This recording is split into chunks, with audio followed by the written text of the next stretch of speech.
Kibaha mjini, mojawapo ya majimbo 9 ya mkoa wa Pwani na makao makuu ya mkoa huu, likiwa na umbali wa kilomita 40 kutoka Dar es Salaam. Kibaha inajivunia mchanganyiko wa maendeleo na ustawi wa wananchi wake. Kwa mujibu wa sensa ya mwaka 2022, jimbo lina wakazi 265,365, wanawake 138,205 na wanaume 127,155, likiwa na kata 14 zenye ongezeko kubwa la maendeleo. Eneo lote la utawala liko chini ya usimamizi wa kisiasa wa madiwani 14 wa CCM, kati yao 4 wakiwa ni madiwani wa viti maalum. Serikali ya awamu ya 6 chini ya Rais Dr. Samia Suluhu Hassan imeendelea kutekeleza miradi ya maendeleo katika sekta mbalimbali kama afya, elimu, maji, nishati, miundombinu, kilimo, uvuvi na uwezeshaji wa wananchi kiuchumi ili kuboresha maisha ya wananchi. Lengo kuu, kujenga uchumi imara, kupunguza umasikini na kuongeza ustawi wa wananchi. Sekta ya afya. Vituo vya afya vimeongezeka kutoka 1 hadi 3, huku Kongoe na Pangani vikikamilika kwa gharama ya shilingi bilioni 1.1. Zahanati zimeongezeka kutoka 14 hadi 18. Bokotimiza, Sofu, Mkuza na Saeni zimejengwa kwa shilingi milioni 584. Penye nia pana njia. Naona tulipoanza wananchi mkapambana mkapata kiwanja na nikasema milioni 5 hiyo 1.5 hiyo tuanze. Halmashauri sasa mnasemaje? Serikali kuu mnasemaje? Wakashusha fedha. Leo tunasherehekea zahanati yetu ambayo ni hatua kubwa kuelekea kituo cha afya. Ndugu zangu wa Misugusugu na hususan Zogoane, Jonduge na Saeni, hongereni sana kwa kazi hii na hatua hii katika afya. Hospitali ya Kibaha imepata majengo mapya 7, zikiwemo wodi za wanawake, wanaume, watoto, vyumba vya upasuaji na huduma za kisasa. Ambulansi zimeongezeka kutoka 1 hadi 5 na idadi ya watumishi wa afya imeongezeka kutoka 265 hadi 415.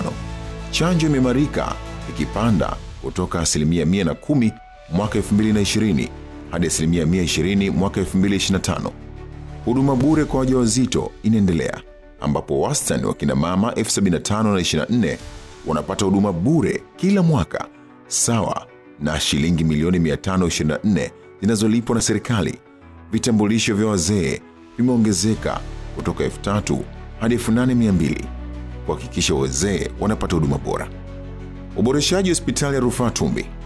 Hospitali imeboreshwa kwa shilingi bilioni 6.87, ikihusisha ununuzi wa vifaa tiba vya kisasa na ukarabati wa miundombinu.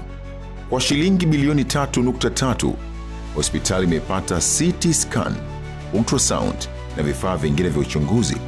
Aidha, ukarabati wa EMD, ICU, radiolojia, dialysis na oxygen plant umegharimu shilingi bilioni 2.5 kuboresha huduma za dharura na wagonjwa mahututi. Katika huduma za jamii, kliniki ya masikio imewahudumia wagonjwa 500, ambapo 250 walipata vifaa vya kusaidia kusikia bure vyenye thamani ya shilingi milioni 400 kwa msaada wa mbunge na wadau wa maendeleo. Afya bora, maisha bora, kazi iendelee. Nawashukuru sana kampuni ya Staki kupitia mbunge wa Kibaha kwa kutuletea watu hawa, kwani wametusaidia sana Watanzania wenye changamoto ya usikivu. Hakika changamoto hii ni kubwa na imewapata wananchi wengi sana. Mimi pekee nina watoto 2 wenye shida hii ya usikivu. Nimefurahi sana siku ya leo kwa sababu wote 2 sasa wanasikia vizuri. Kiufupi, tunamshukuru sana mbunge wetu Sylvester Koka kwa kuweza kutuletea zahanati katika mtaa wetu wa Sofu. Mpaka sasa hivi, mwanzoni wakina mama walikuwa wanasumbuka sana kupata zahanati. Ilikuwa inabidi mpaka waende mkoani. Ila kwa sasa hivi, mpaka sasa hivi zahanati yetu umetuletea hapa na wananchi tunafurahi, na ikizidi na ikipendeza tunatamani Koka tena mitano tena. Aendelee kutuongoza, aendelee kutuletea maendeleo. Kwa kweli tunamshukuru sana mbunge wetu Sylvester Koka. Koka popote pale alipo, mitano inakuhusu. Sekta elimu. Wastani wa ufaulu umeimarika kutoka 91.1 kwa mwaka 2020 hadi kufikia wastani wa 94.5 mwaka 2025. Shule mpya 9 za msingi zimejengwa kwa jumla ya shilingi bilioni 2.47, ikiwemo Muheza, Mkoleni, Madina, Zegereni, Sofu, Amani, Kanesa, Saini na Mtakuja. Bweni la wanafunzi wenye mahitaji maalum limejengwa shule ya msingi Kanesa kwa shilingi milioni 165. Walimu wameongezeka kutoka 788 hadi 1065, huku nyumba za walimu 6 zikijengwa kwa shilingi milioni 412. Madarasa 62 yamekarabatiwa kwa shilingi milioni 390 na ruzuku ya elimu bila malipo imefikia shilingi milioni 3.02. Kwa tuko hapa kuzungumzia utekelezaji wa Mheshimiwa mbunge wetu Koka. Ametekeleza kwa kweli. Mheshimiwa Koka ametekeleza kwa shule yetu hii kwa mambo mengi sana kama yanavyozungumzwa au kama tunavyozungumza ifuatavyo. Tukianza na swala zima kwanza la miundombinu ya shule hii. Tunapozungumzia mbunge ni mtu ambaye anaisemea, anabeba matatizo ya jamii aenda kuyasemea bungeni na panapohusika ili apatiwe ufumbuzi. Kwa ni mbunge ambaye hakulala kuyasemea matatizo ya Bundikani. Kwa Bundikani hii ilikuwa changamoto kubwa, kwanza uhaba wa miundombinu, madarasa yalikuwa hayatoshi. Mheshimiwa Koka akaenda kutuombea, kutusemea kwa mama yetu mpendwa, Mama Samia Suluhu Hassan, akaweza kutupa pesa, akajengea shule la kisasa. Bonge la shule inaitwa Tangini Secondary School. Shule la chini ya milioni 500 limetulia na kila kitu ndani.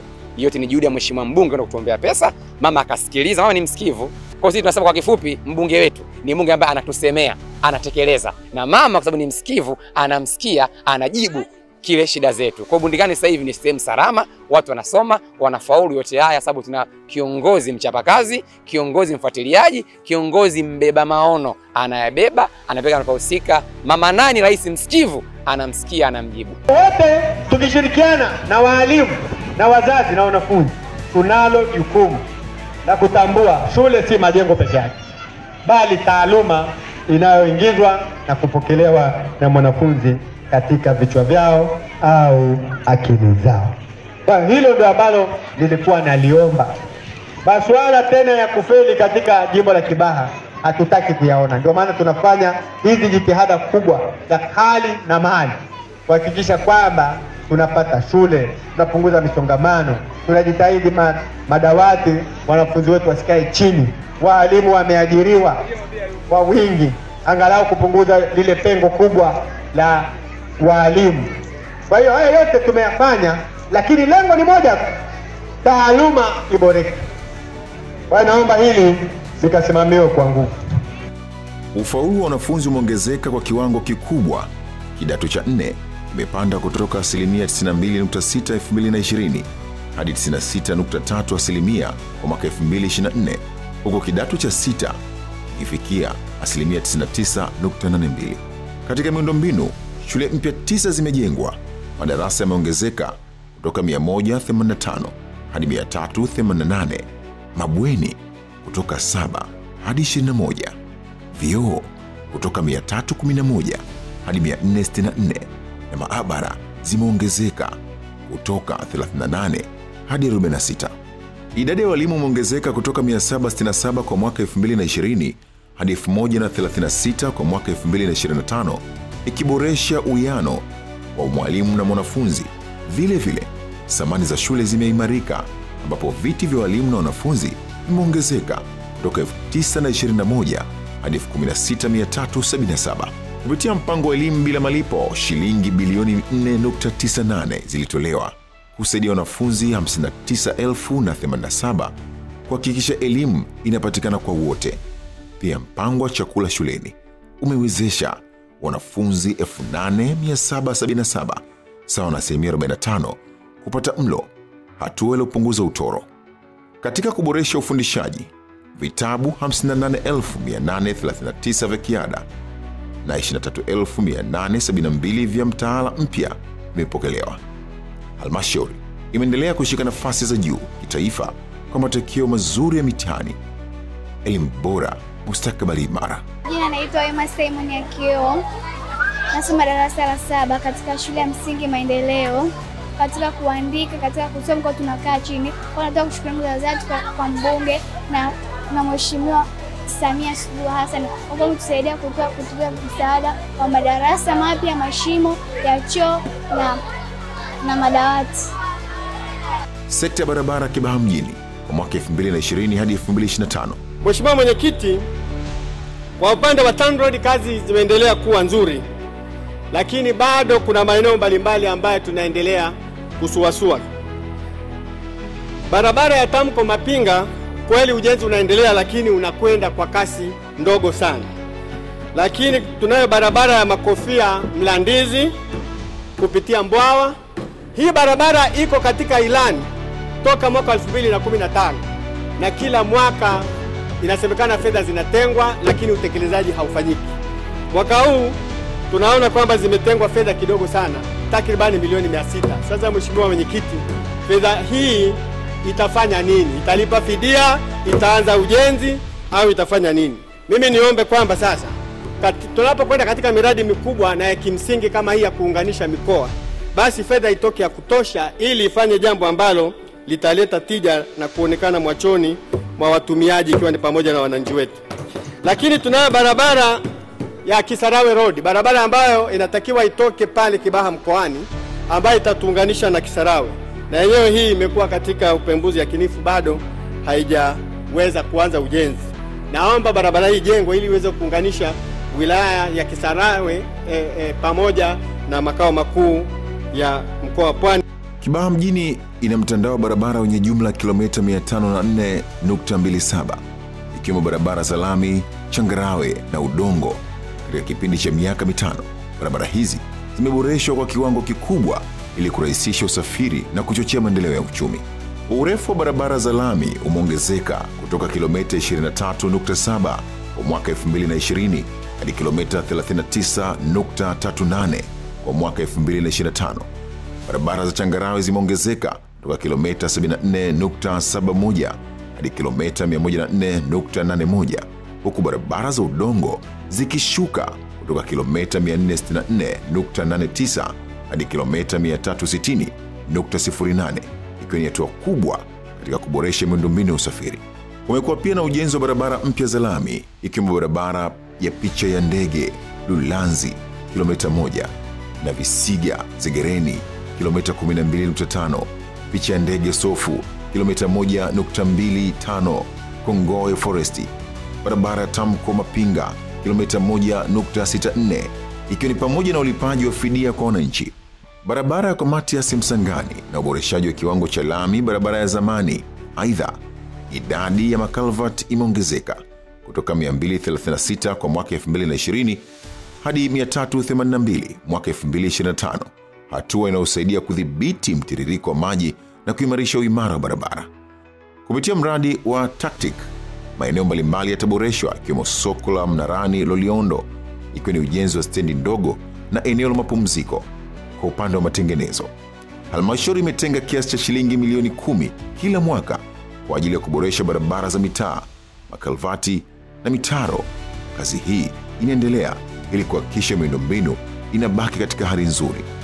Katika juhudi za kupunguza msongamano wa magari, serikali imepanua daraja la Mkuza na kuboresha barabara ya zamani ya Picha Ndege Visiga kama njia mbadala ya Morogoro Road.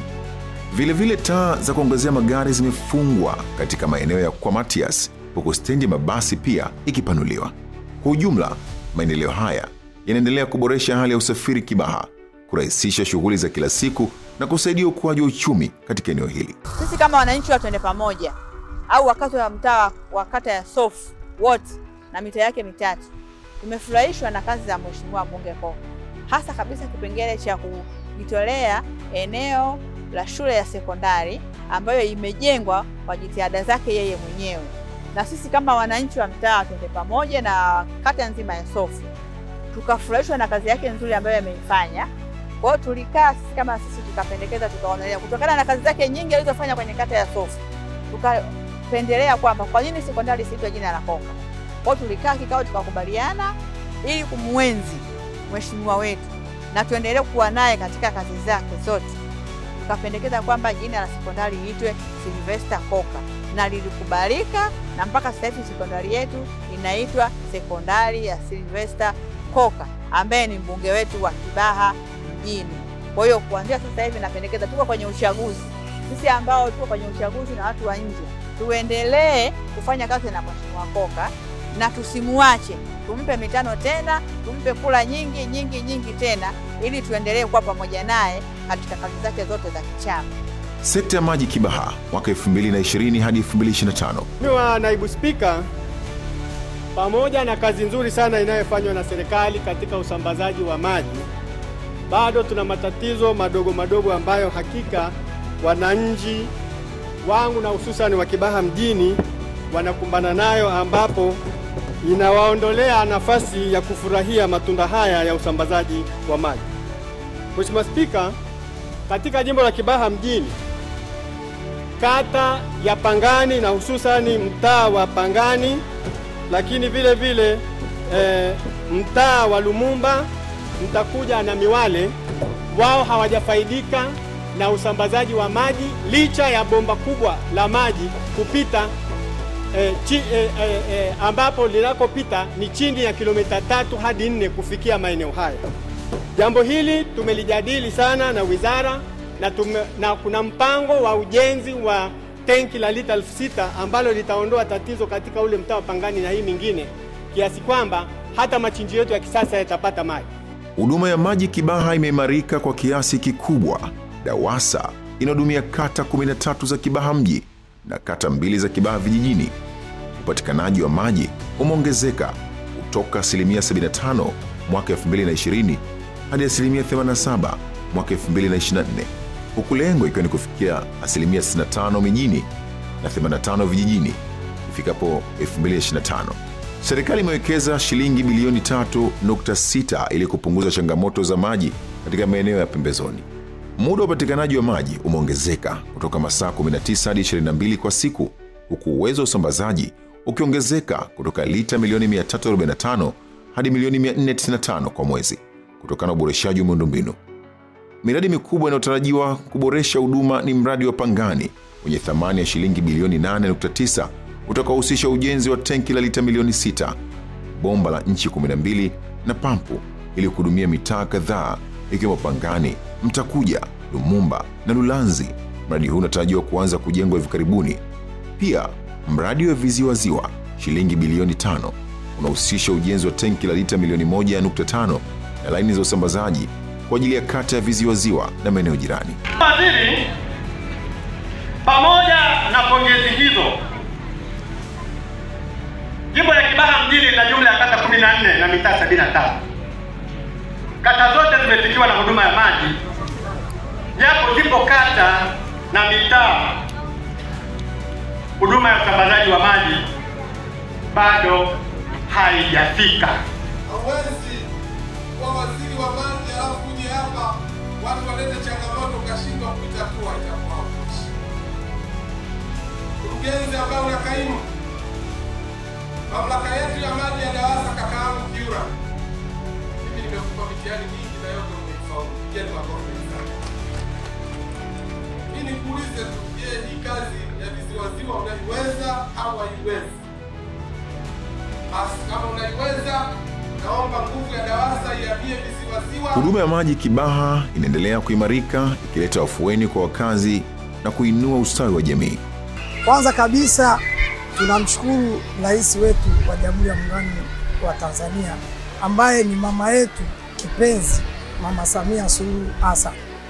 Kazi ambayo amefanya ni kubwa sana kiasi kwamba hata sisi kama walimu, wanafunzi tunajivunia. Kama mnavyoona mradi huu kupitia kwa konekta wake ambao ni mbunge, madiwani, mpaka leo tunafurahia maji. Shule ya msingi Kidimu halina shida tena ya maji. Hilo ni jambo la kumshukuru Mwenyezi Mungu, lakini kumshukuru rais wetu pamoja na viongozi wake kwamba kuna umoja unaotendeka katika kufanikisha maendeleo kwa wananchi pamoja na sisi watumishi wa umma. Maji ni kwa wote, yani kwa mtoto, mwanafunzi, hata jamii. Kile kisima unachokiona dakika 20 pale inajaza tenki la lita 5,000.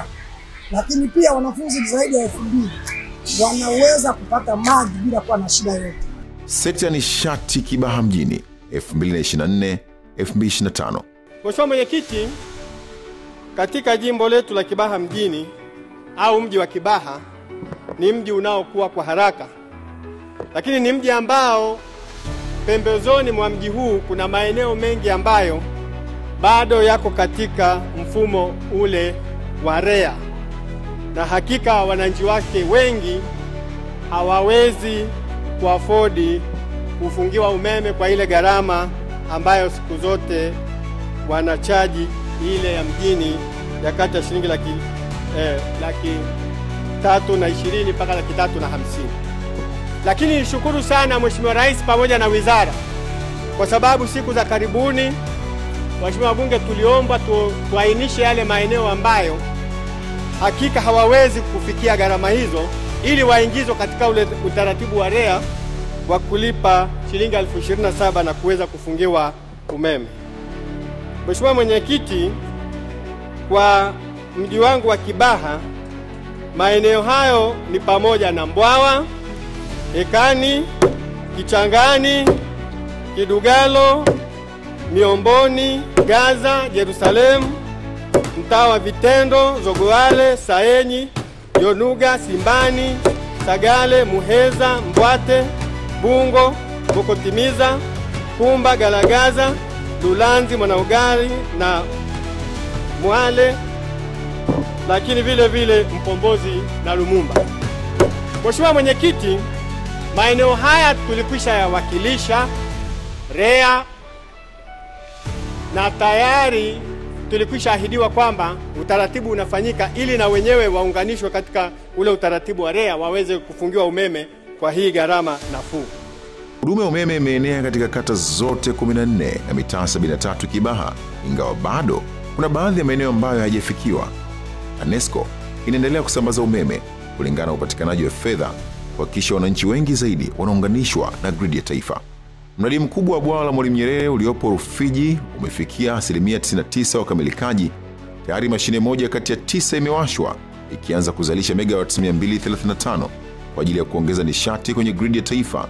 Huu ni mradi muhimu unaotarajiwa kuongeza upatikanaji wa umeme nchini.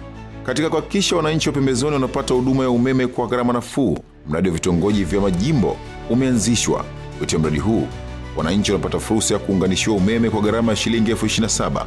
Maeneo hayo pamoja na Miomboni, Saeni, Checkpoint, Vitendo, Saeni, Mkombozi, Mbwawa Hekani, Mbwawa Madabala, Lulanzi, Ubalozi wa Mariam, Kwandimbo Zegereni, Saeni KKKT, Kifusini Boko Temboni, Sagale Kambini, Simbani na Mikongeni kwa mwaka wa fedha 2024-2025. Ili kuendelea kupanua huduma hii, TANESCO kwa kushirikiana na REA wataendelea kutenga bajeti kila mwaka kuhakikisha kuwa vitongoji na maeneo mashinani yanapata umeme.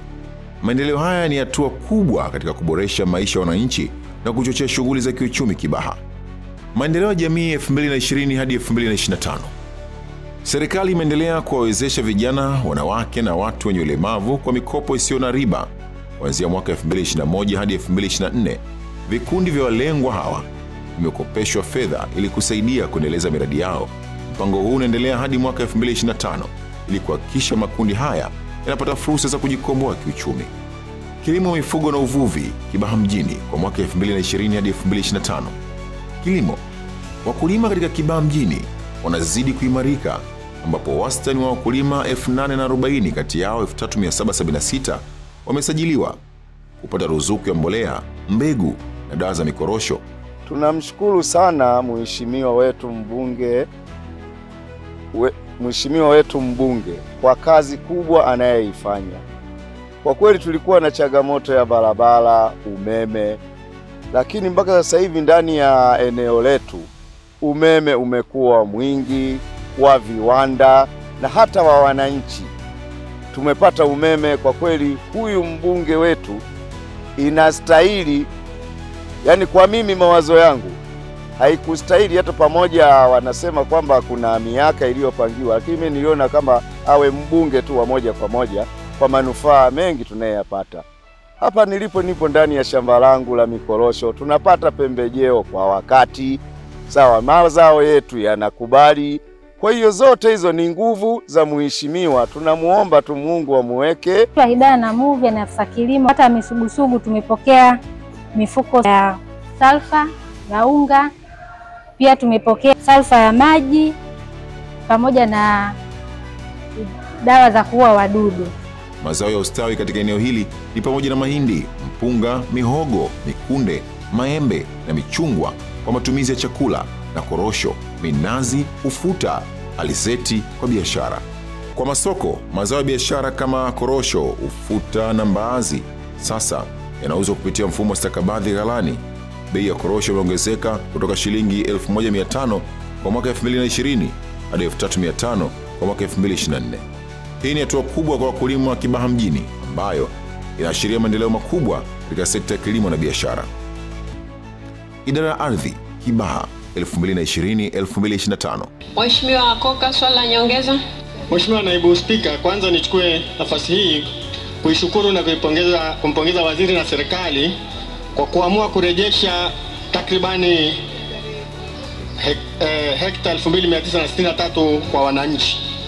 Lakini pamoja na kazi hiyo nzuri ya serikali kwa wananchi, ninayo maswali mawili madogo ya nyongeza.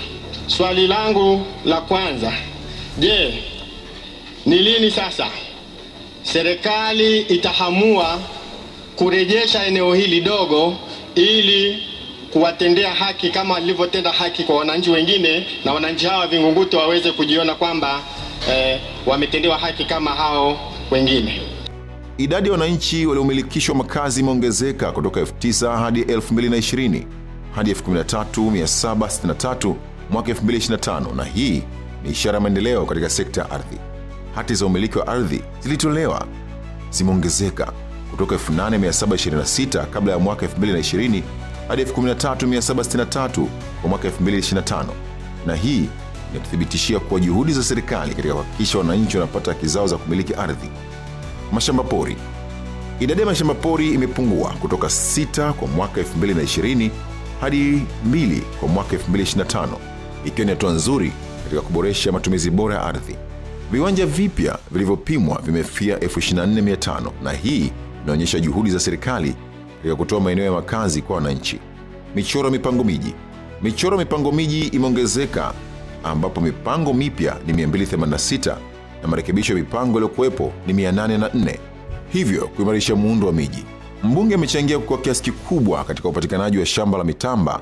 Halmashauri inaendelea na mpango wa upimaji na umilikishaji ardhi kuhakikisha wananchi wanapata fursa bora za kumiliki na kuendeleza ardhi yao. Okay. Yaani katika siku zote ulizokuwa unakuja ukizungumza hapa, nafikiri tulikuwa tunapigizana kelele sana kwa sababu wote ni wakazi wapi? Wa Vingunguti. Lakini kileo kidogo umenifurahisha ile hotuba, sio hapa ulichosema. Ile hotuba kidogo imeingia kichwani. Kwa vile umefanya hilo, kwa nini nisikupe pongezi zako? Na jina langu Hashim M. Pumbuli, ni mkazi wa Kidimu, eneo la Vingunguti.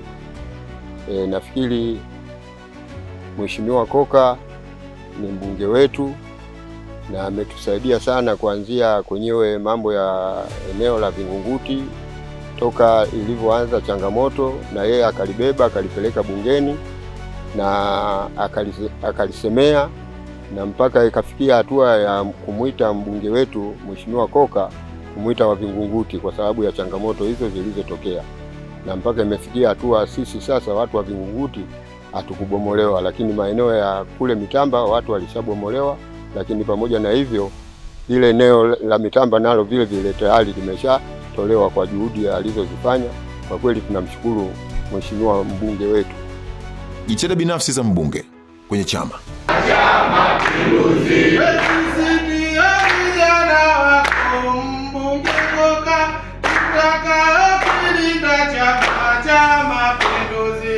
Mheshimiwa mbunge amejitolea kuimarisha chama, kuhakikisha kinastawi katika siasa za ushindani na kushinda uchaguzi. Nimewiwa kuona kwamba siku ya leo toka asubuhi niitumie kukutana na marafiki zangu mabalozi ili kuhamasishana na kuagana ili tukakamilishe kazi ya kuwakabidhi wenye vitu wetu serikali ya mtaa ushindi wa kishindo. Hapo vipi? Hapo sawa.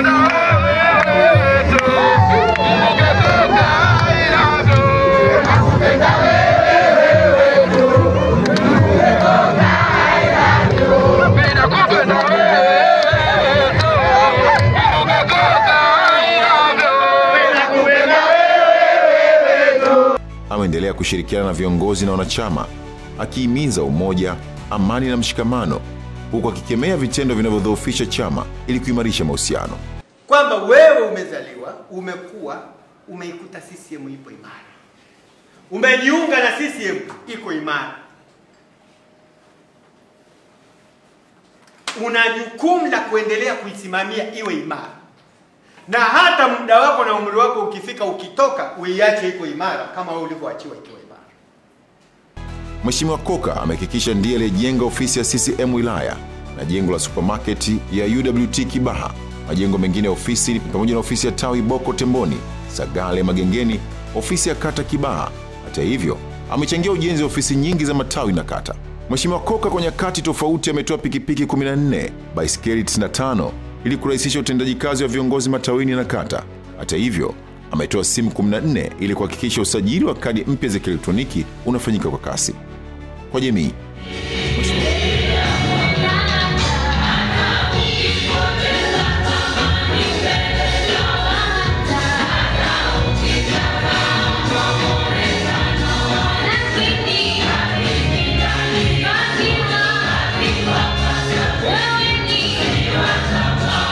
kwangu hapa ni heshima, si kwenu ninyi tu, lakini ni heshima kwa Mwenyezi Mungu kwamba nimepata muda wa kuja kufanya jambo la kumtumikia Mwenyezi Mungu. Sasa nataka tu nikwambie kwa wale ambao hawanifahamu, sasa nijitambulishe jina langu. Mimi naitwa Selemani Koka. Mbunge ni mtu wa watu kweli kweli. Amekuwa mstari wa mbele kushiriki matukio mbalimbali ya jamii, kama vile kuandaa baraza la Idi kwa shilingi milioni 6 hadi 7 kila mwaka, kuchangia ujenzi na misikiti na madrasa, misiba. Huyu alikuwa ni mfano bora. Hata palipokuwa na shida, ndugu RPC, popote palipokuwa na shida, ulimuona Austin John kama raia wa kawaida, kama hajavaa magwanda, huwezi kumtofautisha. Maulid, sherehe za harusi, ngoma na matukio mengine ya kitamaduni. Msingi wa kushiriki ni kuendelea kuunganisha jamii na kuwa mfano bora wa kiongozi anayejali mashirikiano na umoja katika jamii.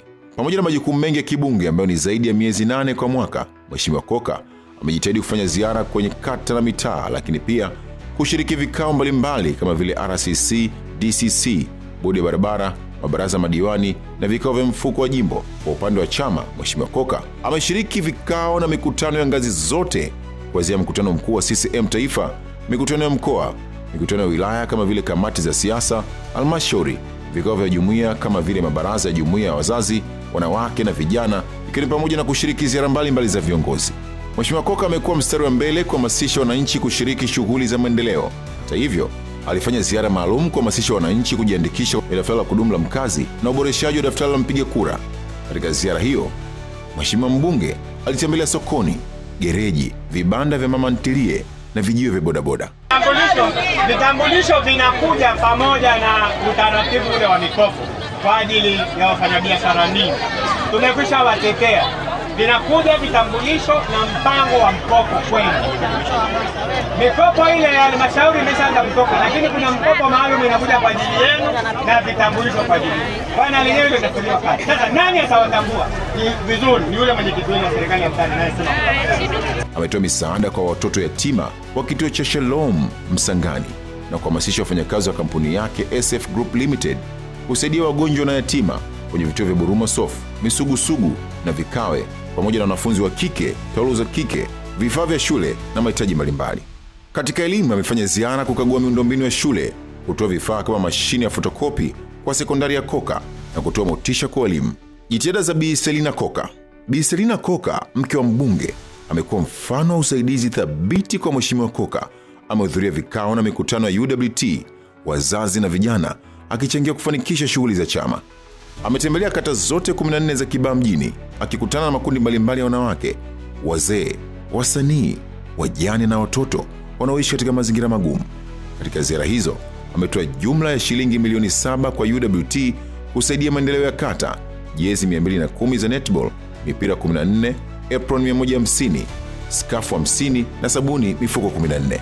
Michezo, sanaa na wasanii. Mheshimiwa Koka amehakikisha michezo kama mpira wa miguu na netball inachezwa Kibaha akishirikiana na vyama vya michezo vya wilaya na mkoa. Yeye na Bi Selina Koka wamechangia vifaa na pesa kusaidia timu za wanawake na wanaume. Ni kapteni wa Bundikani FC ambao tunatumia uwanja wetu hapa wa kata yetu ya Maili Moja. Leo tuko hapa kwa ajili ya kumshukuru mheshimiwa mbunge wetu Francis Sylvester Koka kwa maendeleo aliyotusaidia katika uwanja wetu tokea mwanzo mpaka sasa tulipofikia. Mwanzo tulikuwa na hali mbaya, uwanja ulikuwa sio rafiki kwa ajili ya michezo aina mbalimbali. Akatusaidia kutuletea awamu ya kwanza 2019 alituletea $600,000 kwa ajili ya marekebisho ya uwanja. Tukafanya marekebisho kidogo, lakini kulingana na hali ya hewa ya mvua ukatuharibia tena, lakini tunashukuru pia hakutuchoka. Vijana wake tulimuomba tena akaja akatusaidia tena. Awamu hii akatuletea shilingi milioni 4 ikatusaidia kuchonga uwanja wetu mpaka sasa hivi unapofikia hapa hali iko shwari na tunacheza mpira fresh kwa amani na michezo yote inafanyika. Kwa upande wa sanaa, amewasaidia na kuendeleza wasanii wa muziki, maigizo na vichekesho akiwemo Maarifa, Kibaha Finest, Smarta Fida na Prince Love na wengineo ili kuhakikisha vipaji vyao vinaendelea kukua.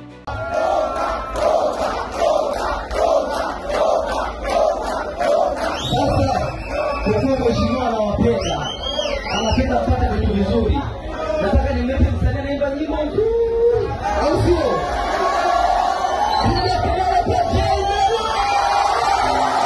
Freestyle, so kila muda nitatafuta biki, natafuta hela, tangu Rea natafuta kiki, natafuta kipi. Hata Mola shahidi, wa bunge ni wengi lakini Koka bora zaidi. Kibaha Finest, mtoto wa baba, naitwa Maarifa. Niko hapa na niliye naye pembeni ni moja ya watu muhimu sana kwenye sanaa ya Maarifa na sanaa ya wasanii wa Kibaha kwa ujumla wake, kwa sababu mbali na yeye kuwa mbunge, lakini amekuwa akitoa support binafsi kwa wasanii ambao wako Kibaha. Sikia za chini kuna watu kama wanatia fidisu hivi. Wanapaswa kuelewa hii Kibaha ina wenyewe na wenyewe ndio sisi. Mheshimiwa Koka anatupenda sana. Mkono mmoja juu. Mikono miwili juu. Mikono miwili juu wanangu. Mikono miwili juu. Tupige makofi matano tu kwa ajili yake. Matano. Ngoja tunahesabu mdogo wanangu. Mikono miwili juu. Asiyenyosha anataka kupindua Kibaha. Asiyenyosha anataka kupindua Kibaha. Twende.